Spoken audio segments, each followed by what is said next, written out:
Yeah. Good evening, everyone. This is our Asian Open Run Academy security module, and let me start off with how Open Run is designed with security in mind. Okay? And it's still in its early stages, no? And we needed to understand basically its current state and direction. Discussion on risk assessments, threat modeling challenges, which affects Open Run components, and the recommended best practice.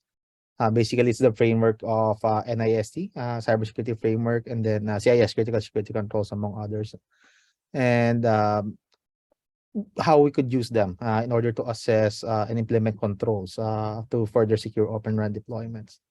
So, the Open Run to security introduction.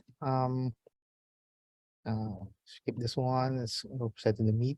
Okay, so what does open mean in Open Run? Basically, the main goal is to use uh, components and have interoperability standards between run elements. And in the previous models of deploying region networks, like you have a single vendor for every component. And what Open Run wants is to basically have uh, organizations or components developed by different vendors to be able to interoperate and work with each other. Okay, so you could have the best of breed on different components here. No? And open here refers to capability of the software, okay, and hardware nor interface to comply on agreed standard. Now, you have, of course, open source software and open source hardware, but it does not necessarily mean that you are limited to those. No, um, but it is a component. It's a huge component for Open RAN, hardware, software, and interfaces. So Open RAN is not necessarily open source, as defined by the Open Alliance. There are some hesitations, of course, in using open source, but at this day and age, there shouldn't be really any much distinction, okay, between the security of proprietary software and open source software, as both would have security vulnerabilities. No? They would argue that open source, being the source code easily accessible and reviewed by anyone practically on the planet.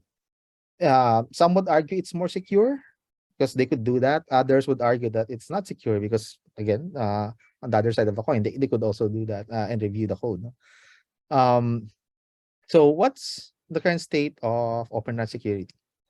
There are a lot of subcomponents and they have different maturity. Well, I would consider the most mature one here would be the threat modeling and remediation analysis. So based on documentation we've gathered and researched, this is the most mature component of ORAN security. For requirement specification, it is mature, but there's still a lot of work in progress. So I hope they finalize this soon so that those who would want to develop components for Open RAN would have a good requirement specification document that they could follow. Protocol specification, these are mainly standards, TLS, DTLS, SSH, IPsec.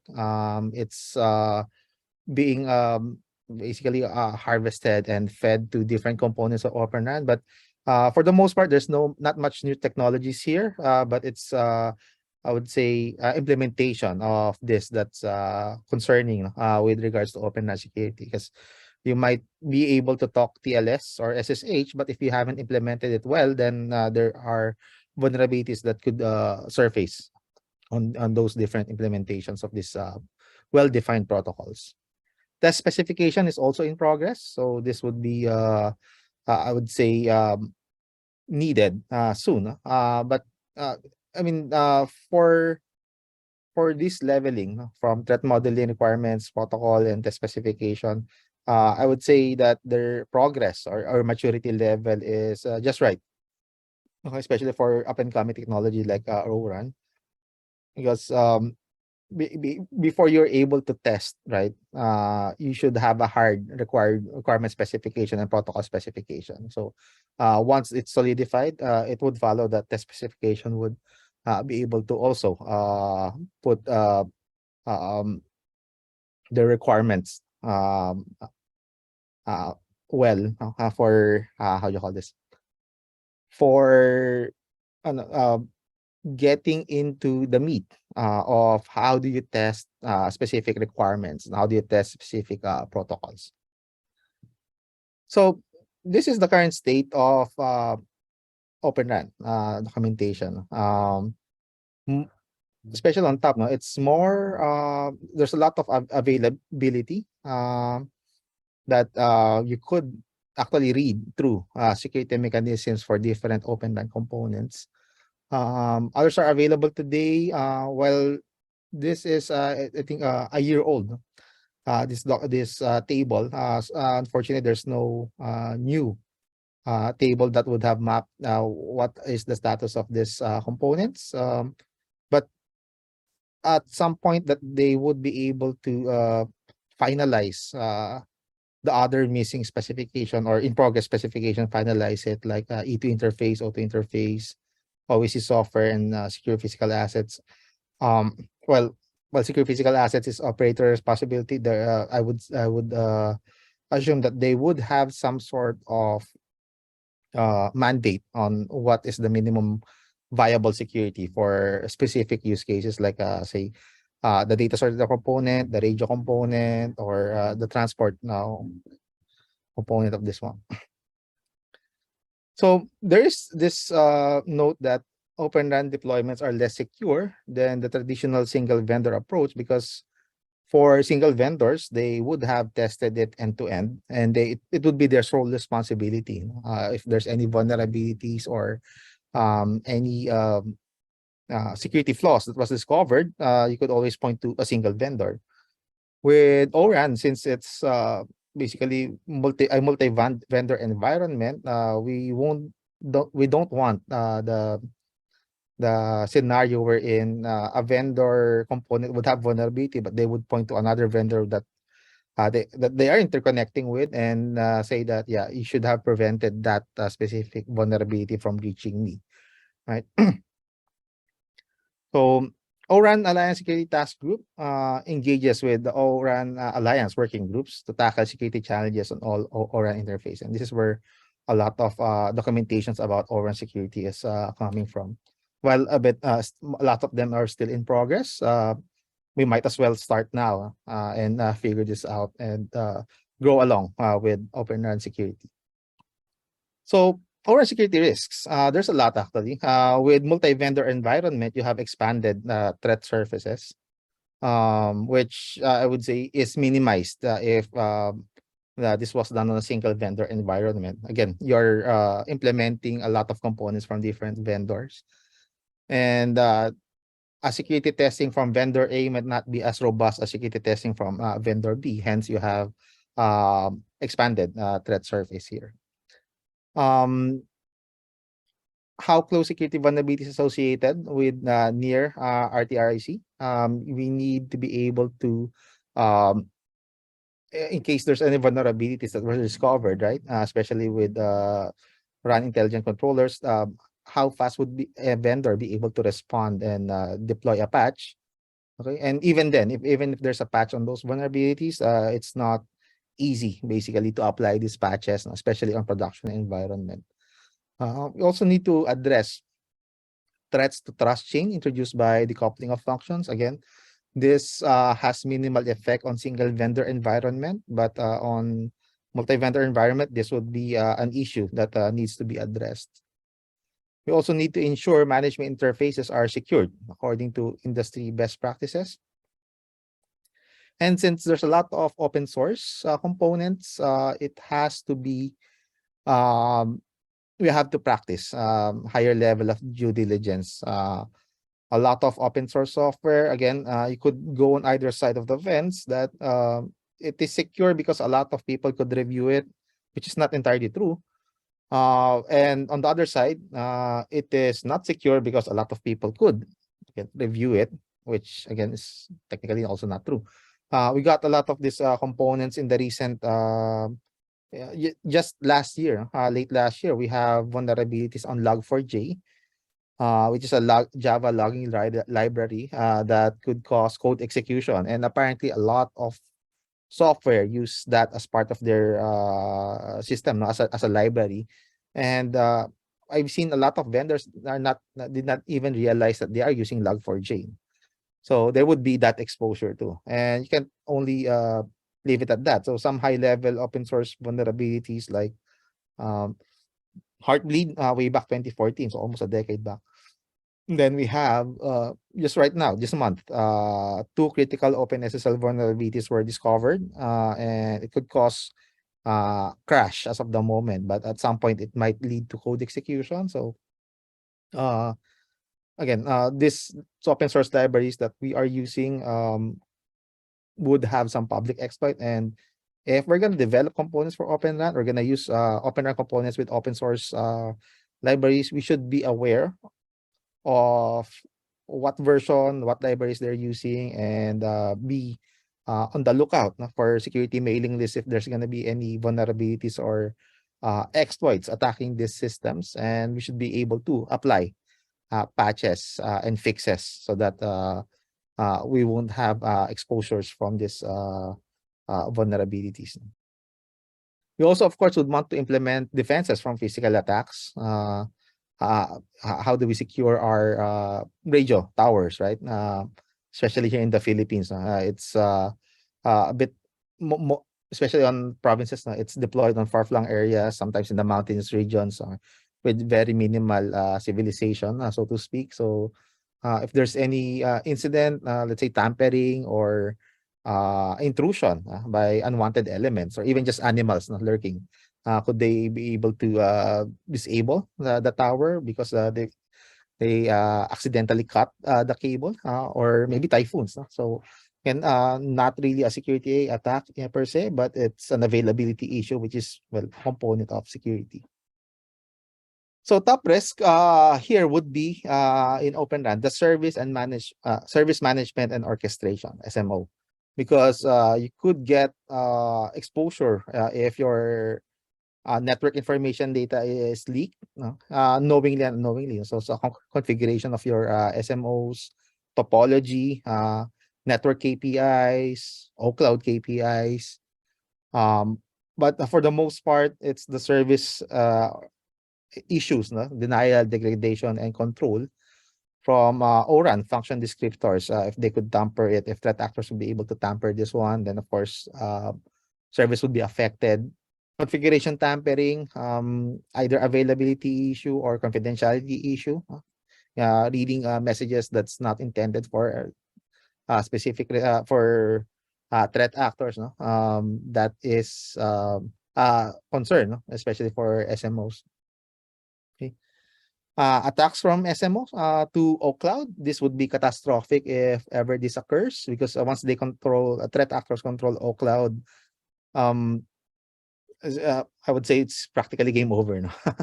It's hard to recover from that kind of attack. Now, while it could happen, there should be mitigations in play at play for that, and we'll be discussing some of those frameworks that we could assess if it's usable for our current implementation. And another is attacks from the service management orchestration, leading to access to ORAN functions. So security controls on SMOs, we have data storage protection, where a lot of sensitive data, PII, SPII, needs to be encrypted. So this means that on the event that someone intentionally or otherwise had access to those data store, it's not going to be much of use to them because they don't have the decryption key. So they would have access to data, but it's trash. It's encrypted. They need the key to be able to access those information. Okay, so this is, I would say, a protection for data at rest. If ever you have functions, it has to be restricted per function access to data buckets. It has to be very specific on what permission, what role could do to specific functions. So this again, I would say you would want to implement here what we call principle of least privilege, wherein you are only allowed to do what it was intended for your specific roles to be able to work on, okay, and do basically functions, no, intended for it.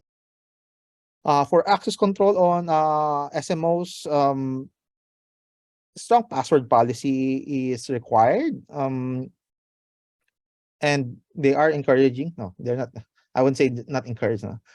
I would say implement MFA, multi-factor authentication. Now, just a word about strong password policies. No? So you might have encountered password policy where which states, no, 8 characters, alphanumeric, lowercase, uppercase, um, special characters. No, do note that password policy was made in the 1980s, so that's almost 40 years old, and that's because their computing power at that time was they could technically crack those passwords within 6 months, and it has another policy wherein your password needs to be changed every few months or so. No? So that means if the attacker was able to gain access dun sa hash password, hash version of your password, it's gonna take them around 6 months to crack it. But by that time that they're able to use it, well, it's useless because you already changed the password to something else. No?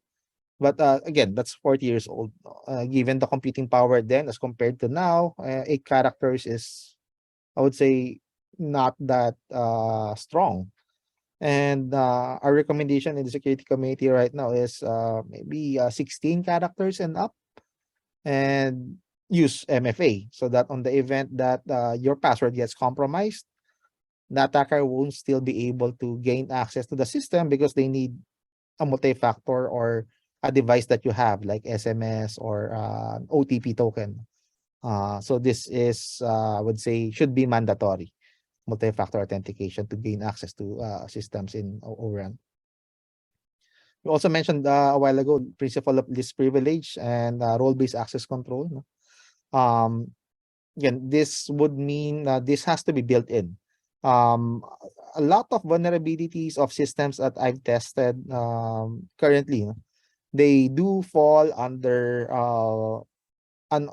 insecure authorization, meaning once a user is authenticated, that the system has identified which specific user, the user won't have any much restrictions on what they could access. That's the authorization part. And hopefully the role-based access control would be able to minimize those. But this has to be designed from the get-go. You also have software and artifacts lifecycle, like from inception to production, even to decommissioning and destruction. This should have been designed from the get-go, which goes hand in hand with supply chain control, version control, safe CI/CD, continuous integration, continuous deployment practices, and anti-tampering techniques using digital signatures. No? So this would um, have basically some semblance of security in your software and artifacts life cycle. Example, it's anti-tampering. No? Or is this used? Maybe updating firmware for various Open RAN components. Those components should be able to validate digital signatures if it's coming from specific vendor that is signed. Then they would be accepting those updates and install them on install this firmware. No? If there is anything wrong with digital signatures and they can't validate it, they should reject those. I've seen this practice being increasing over the years, no? But still, not all vendors are using digital signatures for firmware updates. But again, this would be a good use case where you would want to implement digital signatures for securing your Open RAN components. So orchestration risk, well, basically, ORAN does not want to and cannot replicate the work done by other SDOs regarding orchestration. So there's already documentation for that. ORAN mentions the ETSI, Network Function Virtualization Framework, for the ONAP framework for Open RAN orchestration and slicing. So it's also a good documentation where you could reference on. And basically, attacks related to orchestration can be as sophisticated as to manipulate basically server's logic or aim at degradation and denial the moment threat actors are able to access orchestration. So again, this would be catastrophic for any ORAN deployment if an authorized entity is able to manipulate, no, or degrade your ORAN environment. And basically, once they are inside orchestration, they are basically targeting the automation aspect of ORAN, which you sometimes don't want. But you don't really want that to happen. Um, OCloud. So for the OCloud, I would say there's a various implementations na you could follow, no? Private telco cloud, hyperscaler edge cloud, hybrid models, no? So even sticking to ETSI NFVs, no? A foundation. There's again, there's a lot of components that we could discuss here, but the OCloud cybersecurity component itself is a very huge topic. Um, I would say we can cover this at this point, but we're gonna concentrate on Open RAN. But any attack on OCloud, and if the attacker is able to take control of this component, then yeah, I would say it's what we call game over for an ORAN deployment. You have to rebuild from scratch for the most part if you can kick them out eventually. And for the most part, it's hard really to prevent an attack, no, or an intrusion. And for the most part of our security life, we were taught that we need to prevent an attack. Prevent an attack, deploy antivirus, deploy this, deploy that, security components. But um, what we do realize at some point is it's hard to prevent an attack. It's gonna happen at one point. So we had this saying that prevention is ideal, but of course it's hard to do it. But detection is a must. So the moment there's any anomaly happening in your OCloud or any part of your ORAN environment, you should be able to detect them immediately. And the sooner you're able to detect threat actors in your environment, the lesser damage that they're able to perform. And any detection on the antivirus part, anti-malware part, I would say that's your last line of defense. They should not have gone to that component in the first place. No, you should have components for firewall, anti-DDoS protection, web application firewall, intrusion detection system, behavioral analysis. Again, the last component of that would be the anti-malware. The moment they reach that, they reach a host and start writing on the disk, I would say that's practically too late. But well, visibility is the key here. The more components and monitoring systems you have, the more visibility you have in your environment, and the higher chance of being able to detect any intrusions. So as OCloud, for the O1 interface, could start with security controls. No, for here one we got SSH for shell access, TLS for any other communications, network access control. No? It's also used for the O1 interface and mapping of users, no, to a directory service like LDAP or auth2. And just to I think the scope here, no, for O1 interface, it's used for provisioning, fault supervision, performance monitoring, tracing for calls, file management, heartbeat across multiple component, PNF management, and net configuration, primarily using REST and HTTPS. No? And then, of course, you could transfer some information via SFTP, hence the need to secure SSH. For the risk, there is denial of service attacks from the provisioning side. It's going to be hard to prevent this one because most of the attacks for the O1 interface would be coming from the internal of the network. Cloudflare would have a hard time protecting you from this one unless, well, you put the O1 interface in the cloud, then maybe services like Cloudflare will be able to do something about it. But if it's from inside the network attacking your O1 interface, then I would say, yeah, you need to be able to monitor this and figure out if you're under attack from a denial of service in provisioning. Leakage of sensitive data, sensitive fault and performance data, data to run elements is also at risk if O1 interface is under attack. And again, since this is mainly on performance and fault supervision, no, Degradation of RIC functions from O1. Data manipulation is also top of the line risk here. Attack complexity on attacking O1 interface, I would say medium. So it's not an easy one, but it's not too hard too. Um, Hence, it's a bit on the level of medium complexity, meaning any attacker that has sufficient skills and knowledge, not even the experts one, they could conduct an attack on O1 interface, and you need to be aware of, again, risk and security controls, and figure out what part of the scope of specific interface are we trying to protect. For the O2 interface, we got security controls like TLS. Same with O1. We still have TLS, but there's no SSH here.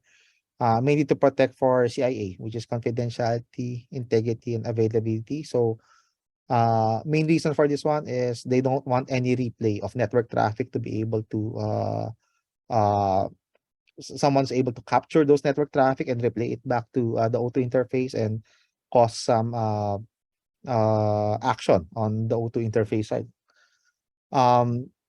Other controls are inherited from other frameworks, no? So ETSI, NFV, SEC. Then so what's O2's interface is basically the scope here would be inventory, monitoring for fault and performance, provisioning, life cycle, software management, life cycle management, and again, it relies on several frameworks. No, just putting out there, no, ETSI, OpenStack, Kubernetes, ONAP, and others. And similar to O1, risk here is one of their main concerns, still a denial of service from attacks to infrastructure. Again, this would easily be done if you're inside the network. You should prepare your system for any eventuality of these kinds of attacks, so it's not going to degrade the O-RAN environment. And degradation of RIC functions from O2, which would lead to data manipulation. Attack complexity, this is we put it at low to medium. We have a note here that some of the attacks are not technically O-RAN specific, but rather on the IT part of the system. Now, how about the RICs and apps? A lot of these components have, I would say, identified high risk for service denial or degradation. Since, of course, you don't want any outage of service or degradation of service, especially for radio networks. No, this is their top concern. And if this component and apps are attacked, no, altered policies is a possibility. Altered use of enrichment information is also a possibility. Even machine learning data poisoning. I would say this is a bit harder to perform, but it could be done. There are some studies on how they do adversarial machine learning that could poison the main learning data, training data. Then they could basically not be able to predict the behavior, because well, basically they manipulated yung in training data for your machine learning components. Conflict injection against other X apps or GNBs and near RTRIC. I would say, hence this is not an easy attack to be able to do anything here in the RC and apps. No, RC specifically. Apps depends on where they are in the ORAN. Sometimes you could have exploitation of malicious app access control, basically to influence other apps. Okay. Leak of machine learning data, I would say this is also high value, because if you have the training data or the output, expected output, you might be able to manipulate this one. Okay. Platform level security. Again, strong authentication is a must. You need to have multi-factor. Same with the other components previously. Strong access control, again, least privilege, role-based access control here. Resource and app isolation, so that on the event that any app or resource was exploited, they would be self-contained. They cannot just jump to another application or access another resource. So think of this as basically jailing each and every resource and app, and they would only have access to specific components that they are designed to have access to, okay, and not be able to jump around the infrastructure.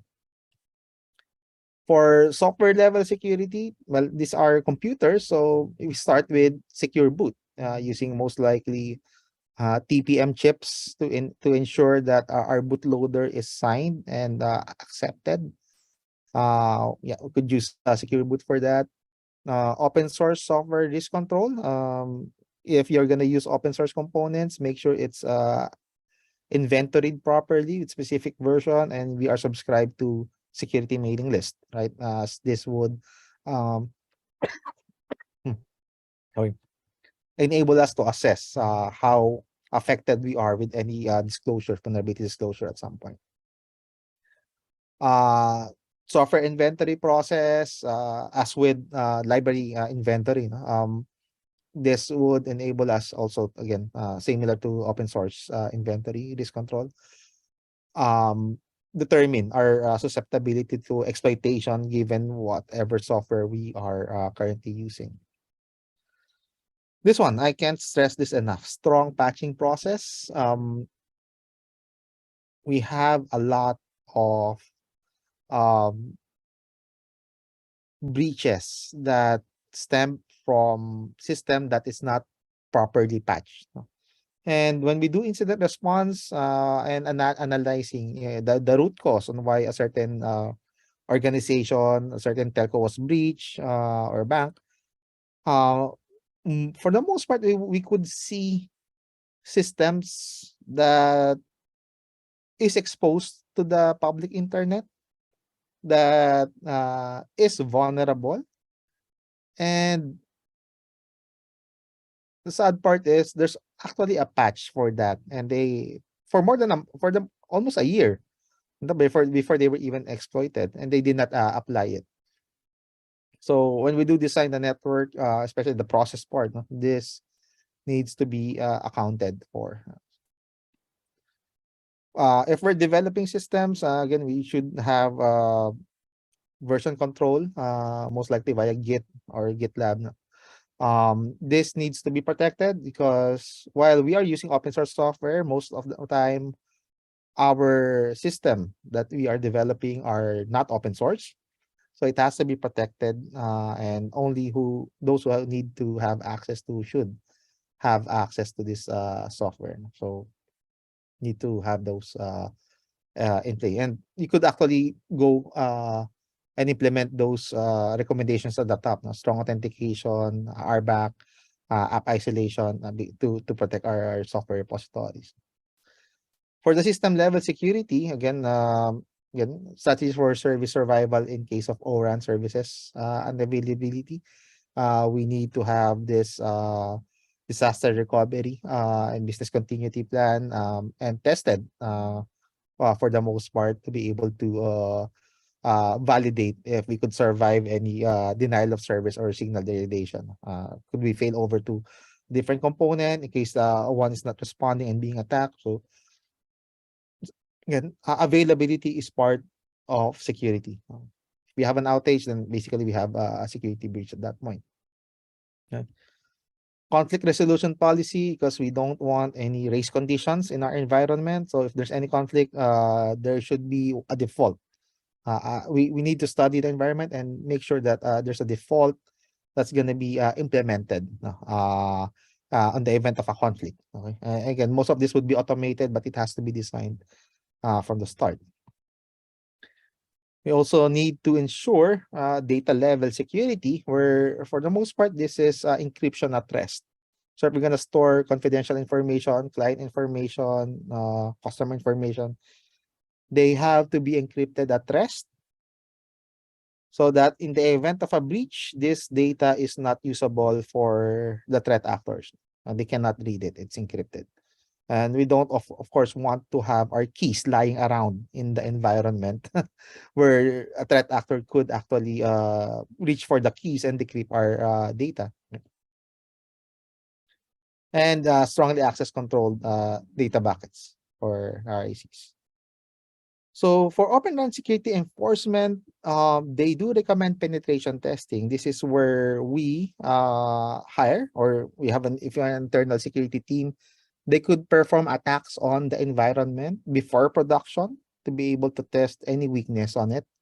And if ever they find those weakness, they report it back to the implementation team, and they would have to find a way to patch and mitigate these issues before running it to production environment. And they should be continuously doing this even on the production side, no? So that in case there's any new techniques, tactics that were discovered to attack a certain system, they should be able to perform it there and figure out if our system is vulnerable. And again, go to the life cycle of patching this one and having some mitigating controls so that we won't be affected, or at the very least, we minimize the risk of being affected to certain vulnerabilities.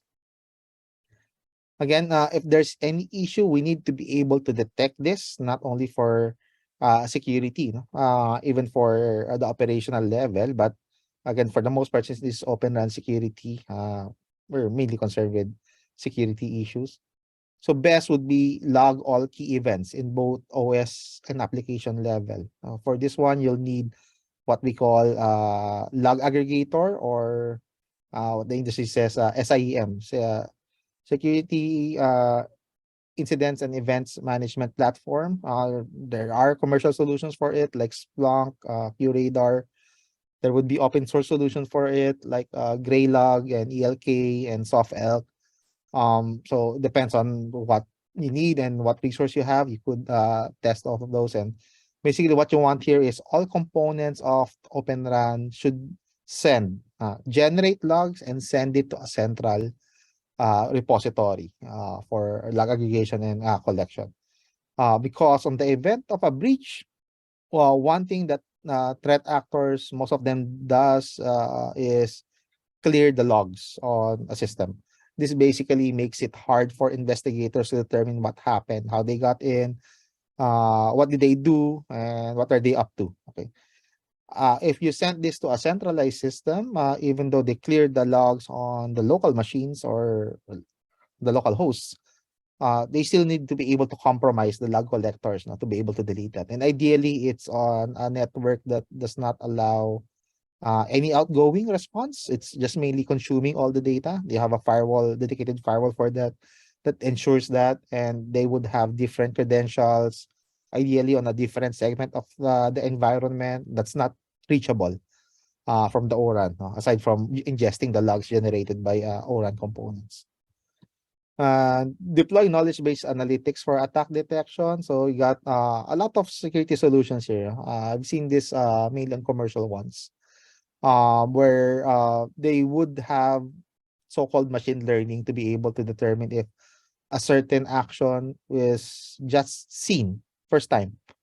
And it's been, let's say you have a system that's been operating for 5 months, but for the first time, they've seen a specific SSH to a specific machine. They could consider that anomaly, and based on their knowledge base, this is the first time that it has happened. So they could tag that as a probable attack, and you could send someone to analyze it and validate. Is it just an admin logging into the troubleshoot a component, or is it a threat actor doing lateral movements across the environment, and they trip basically on a behavioral analytics detection when they did that. So to protect, one of the recommendations of ORAN is apply all best practices, no, to prevent intrusion. And again, as mentioned, it's hard to prevent an intrusion, but we need to be able to detect it the moment it occurs. So we got here CIS from the Center for Internet Security. They have these critical security controls, which I'll describe in a bit.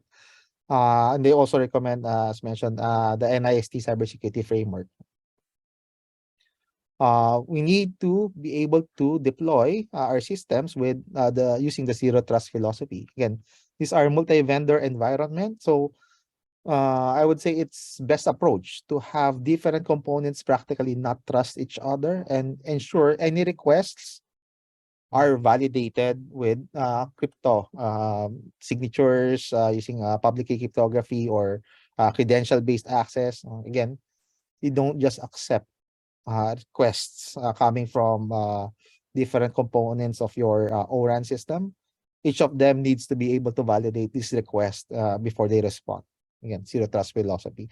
So you don't know, maybe one component of your ORAN is already compromised and they're trying to jump into another component. So you need to be able to validate this. Again, zero trust philosophy would be the best approach for this one. And with the IT components, this of course will not work without your typical firewall, web application. Sorry, this is your network firewall. No? Most of these are up to layer 3 and layer 4 of the OSI model. If you want to go the application level, you need to have web application firewall, which could read and identify attacks on the application level. Intrusion prevention system is also recommended to be part of your ORAN deployment. And again, you could define on this systems, which is regular network behavior for your ORAN deployment, and any anomaly could be flagged as malicious. No? This again, this would add to your visibility, yeah, if I may. Okay. Now for the zero trust architecture, trust, never trust and always verify. So that's their mantra. This was coined in 1994 by Stephen Paul Marsh in his doctoral thesis on computer security. And again, devices should not be trusted by default, even on the same network, even if they're connected in a permission network. Again, even if they were already previously verified, okay, you need to always constantly validate if what they're requesting is allowed and they have authentication credentials to be able to facilitate and identify who they actually are. So traditional approach of trusting device basically is not relevant in the complex environment of a corporate network. But basically, again, we're running on a multi-vendor environment. So this, I would say, is spot on for Open Run when they recommended that we need to implement zero trust architecture. So the National Cybersecurity Center identifies key principles behind zero trust architecture. Again, single strong source for user identity. So you need to have an identity access management system here, directory service, again, using probably LDAP and communicating to it using maybe Kerberos or OF2. But these users should be centralized so that in case any rogue account was compromised or inserted, it could easily disable it on a single system. This is going to be hard for systems that runs on local accounts. And if you're managing Linux, I think this is one of the main seriously issue. Most boxes would have their own local database of user accounts, and they do have support for Active Directory and LDAP directory service, but I seldom see Linux system authenticating via a directory service. They would have their own local accounts. But for the zero trust principle, to be able to determine user identity, they need to have this centralized. No?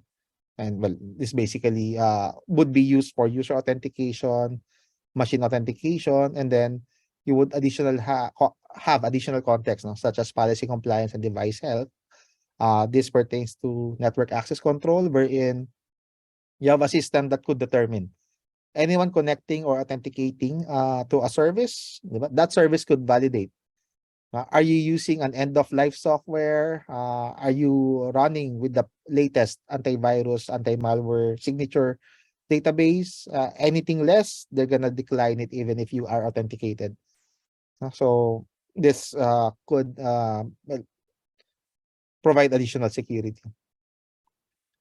And this one I mentioned already, authorization policies to access an application. You might be authenticated, but you might not be authorized to access certain components of application. So you need to be validated with strong authorization framework within the system. Okay. Then access control policies within an application, hand in hand with the authorization policies. Again, for the most part, you could be authenticated, but you might not be authorized. Then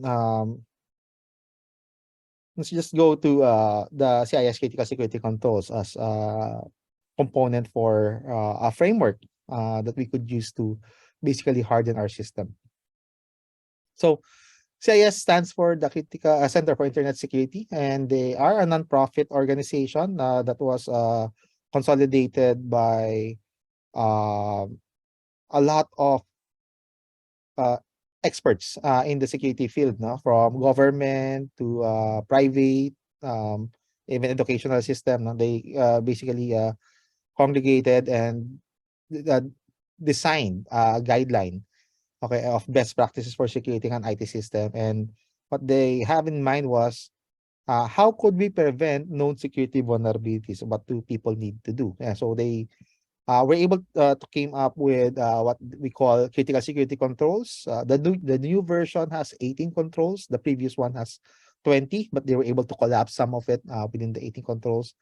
Then their objective is to simplify this one to help defend against majority of today's threats, like nation state sponsored attacks, financially motivated attackers, even just commodity malware, and maybe script kiddies. No? So, yeah, I mentioned this already. From 20 controls to 18, they are typically represented into two groups. So we call it the first five, okay, for the basic ones, and then the second 13 or the rest. No? So the first five controls can be used to protect your organization from wide range of vulnerabilities and typical attack. And not to be surprised on how laymanized they made it. And but if you try to think of how could you implement that, then that's where the rubber meets the road. They want to focus on low-hanging fruit, like inventory control and vulnerability management. And that's not, it's easy to say, but that's very hard to do for a very large organization. Even small organizations have a hard time doing inventory control. Control usage of administrator accounts. Simply put, they are not allowing just anyone to have admin privilege on their workstations and servers. They would have an account on these boxes, but they could only do what they are supposed to do. Not full administrator. And for a lot of organizations, this is a bit alien to them. Why wouldn't I not have admin to my box or my laptop even? Okay, but it's part of says critical security controls on they explain on why you don't want to do that and what kind of controls and technologies that you could use to implement this. Okay, so here's an example, no, for the rest, no, yung other 15, sorry, other 13. So you got email controls, anti-malware control, network controls, incident response plan, security testing like penetration testing is a component of this one. And the goal is basically implement controls around the way user interacts in specific areas of the organization's preparedness. And this would basically help you basically form a more holistic program to increase the impact of the first five. And SANS has this, CIS has this poster for the critical security controls, no, the top 18. So this is the new version. And if you could actually just check, no, the top two on the upper right of critical security controls version 8. One is inventory control of enterprise assets. Now, who among the audience could say, we have 93, that they have 99% accurate enterprise asset inventory? No? So when I ask how many servers do you have? how many switches, how many laptops.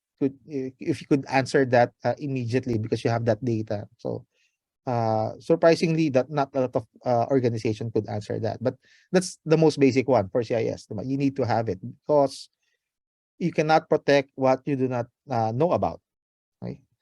And the number two one is the number two for the CIS critical security controls is software assets. What browser are you using? How many Apache servers do we have in our environment? How many Nginx? What version are they? Our database, do we have MySQL? Do we have SQL Server? What version are they on? What patch level? So that's part of the inventory and control of asset of software assets. So while it seems simple, it's not a lot of companies actually or organizations could comply to that basic critical security control. No? And there's a lot more. No? And it's actually a good read. And you could sign up and it's free. You would have a lot of insights on how to implement this because they also give you a good amount of in-depth knowledge on what technologies to use to be able to do this. If you want to audit your organizations or your own environment, well, there is this called what we call audit scripts based on the CIS critical security controls, where you could actually map out on an Excel sheet. You could download this, and then you could have your own self-assessment for specific systems or organization. And as you put inputs, um, they will grade you per critical security control. So you could now, at the end of this self-assessment, figure out which part of this is are we good at and which are not. And then, of course, no one has infinite resources. Now you could concentrate on affecting which critical security controls that we deem highly critical, and putting just the right amount of resources would have a huge impact on our overall security posture. So this is example for critical security number one. We got here the 1.1, establish and maintain accurate, detailed, up-to-date inventory of enterprise. Then on the right side, you have, is there a policy for this one? You could drop down this and have some scores. Again, you want this to be implemented while ideally while designing. Okay, so if you don't have policy, that's the core part. You need to define a policy first, and then do you have any controls implemented on this? Is it automated? Is the control reporting to business? Okay, and then so on and so forth until you get the full picture of a good score, basically, for critical security controls number one. Okay, and then do that across all 18 critical security controls. Then you would have good enough visibility on which part of this you are lacking and which could you actually do something about in the short term, mid term, and long term.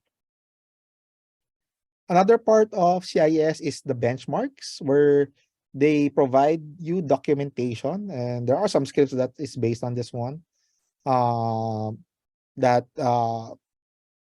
would show you like this example, no, for Ubuntu system. This is a very long document per different types of this one is OS. They have one for databases. They also have for web servers and other services.